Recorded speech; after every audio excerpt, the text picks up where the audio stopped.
fiskal positif itu sendiri merupakan biaya yang sudah dibebankan di laporan keuangan tetapi tidak boleh menjadi pemborong penghasil menurut pajak sehingga harus ditambahkan kembali. Sederhananya itu seperti menambah laba kena pajak. Nah, di sini sudah ada beberapa dan saya akan menjelaskannya satu persatu mulai dari biaya PPh pasal 21 sebesar 11 juta. PPh 21 yang dipotong perusahaan untuk karyawan ini bukan biaya menurut pajak, melainkan PPh yang dipotong tidak boleh jadi beban pajak fiskal. Kedua, ada biaya perawatan gudang sebesar 7.500.000. Gudang tersebut sebenarnya sudah disewakan kepada BNPB untuk penanganan COVID, dan dalam PP 29 tahun 2020, kegiatan yang mendukung penanganan COVID memiliki perlawanan yang khusus. Makanya biaya perawatan terkait tidak boleh dibebankan ke fiskal. Lalu selanjutnya ada biaya perawatan mobil sebesar 6.500.000. Mobil ini digunakan dalam kegiatan yang mendapat fasilitas COVID, maka biaya terkait hasil kegiatan fasilitas tidak dapat dikurangkan. Lalu selanjutnya ada biaya promosi sebesar 12 juta. Promosi hanya boleh dikurangkan jika memenuhi ketentuan. Yang pertama itu ada bukti lengkap, terus kedua ada berhubungan langsung dengan usaha. Di soal kan sudah dinyatakan bahwa promosi ini tidak memenuhi syarat sehingga menjadi biaya yang non-deductible. Lalu yang kelima ada bunga pinjaman sebesar 14.600.000. Sebagai bunga pinjaman itu tidak boleh dikurangkan karena perusahaan itu kan sudah memiliki deposito atau giro yang menuju ketentuan decapitalization atau imputed interest yang sudah tertera pada SE nomor 46 PJ tahun 1995, sehingga banyak sebagai bunga yang dapat dibebankan. Yang ditolak fiskal itu sebesar 14.600.000. Lalu selanjutnya ada sewa gedung sebesar 17.500.000. Sewa ini dibayar untuk 24 bulan atau 2 tahun. Namun kan perusahaan tadi sudah dijelaskan bahwa dia membayar seluruh sewanya di tahun 2020 saja. Maka secara pajak biaya sewa harus dialokasikan proporsional per tahun. Karena pembayaran akuntansi terlalu besar, maka selisihnya itu menjadi fiskal positif atau biaya yang ditolak. Selanjutnya ada penghapusan piutang sebesar 15 juta.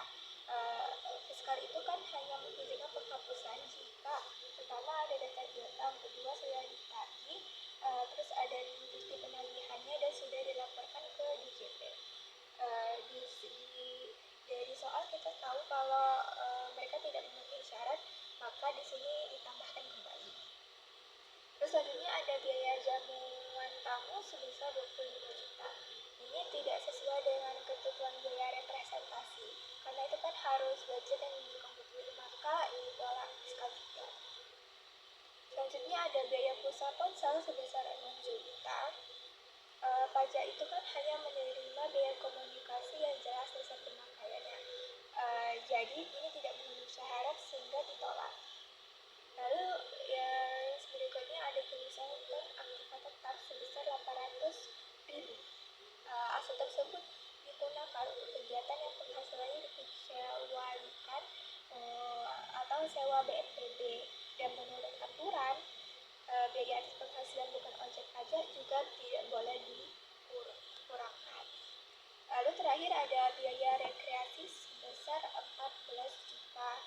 Biaya rekreasi kan tidak termasuk pengurangan penghasilan menurut UU PPh pasal 9. Nah, maka ditolak.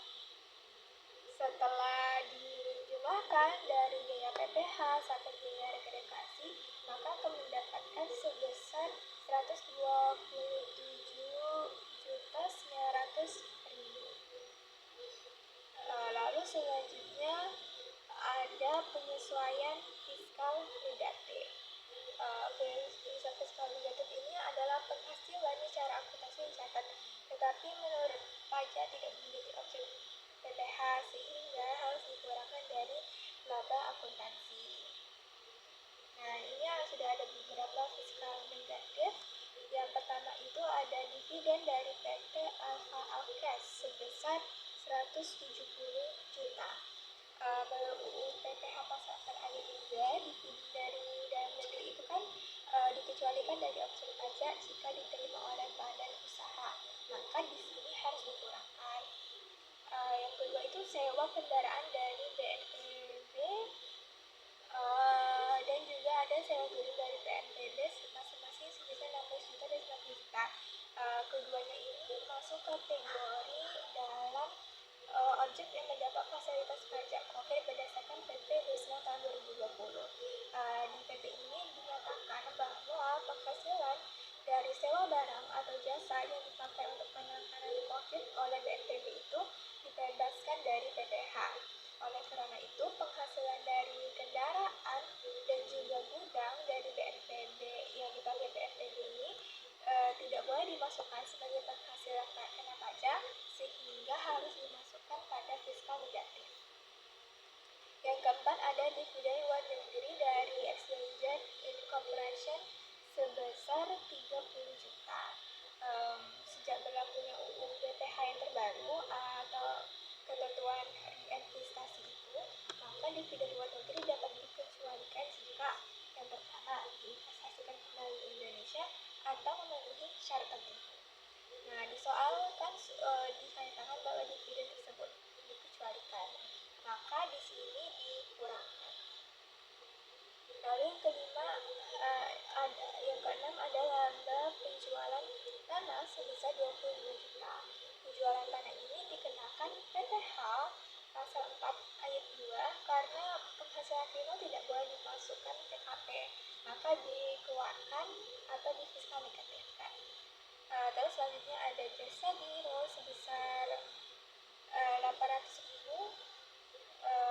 dan bunga deposito dari BNI sebesar 4.800.000. Nah, keduanya ini adalah objek pajak final, sehingga menurut UU penghasilan yang telah dikenai pajak final tidak boleh dihitung lagi sebagai penghasilan kena pajak, maka dari itu harus dikurangkan. Selanjutnya terakhir ada tambahan pengurangan sebesar 15.450.000. Ini juga berasal dari PP Desina tahun 2020 yang memberikan fasilitas, yaitu tambahan pengurangan penghasilan bruto sebesar 30% dari biaya produksi alat kesehatan COVID. Nah, biaya produksinya kan 51.500.000, 30% dari 51.500.000 adalah 15.450.000, sehingga masuk dalam fiskal negatif yang mengurangi PKP. Setelah ditotalkan dari dividen sampai tambahan pengurangan, itu mendapatkan jumlah penyesuaian fiskal negatif sebesar 350 juta 50.000. Nah, maka kita akan mendapatkan penghasilan neto fiskal atau laba fiskalnya.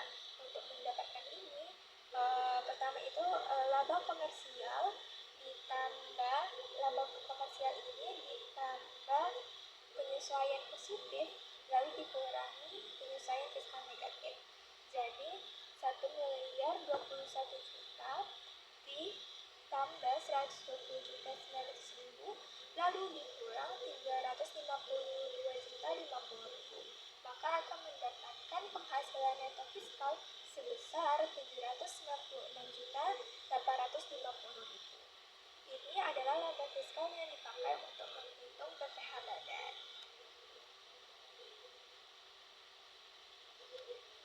Kalau secara singkat rangkuman kenapa sih PPP pasal 9 tahun 2020 itu dipakai? Karena satu, perusahaan kan menyewakan mobil dan gedung kepada BNPB untuk penanganan COVID. Artinya penghasilan itu dibebaskan dari PPh dan masuk fiskal negatif. Terus kedua kan perusahaan juga memproduksi alat kesehatan COVID yang artinya menambah tambahan pengurangan 30% dan masuk penyesuaian fiskal negatif. Dan PP 29 tahun 2020 ini kan adalah dasar hukum semua fasilitas COVID, dan tanpa PP ini penghasilan BNPB dan tanpa pengurangan tidak bisa dimasukkan ke rekonsiliasi. Baik, itu saja yang bisa saya jelaskan. Terima kasih. Wassalamualaikum warahmatullahi wabarakatuh.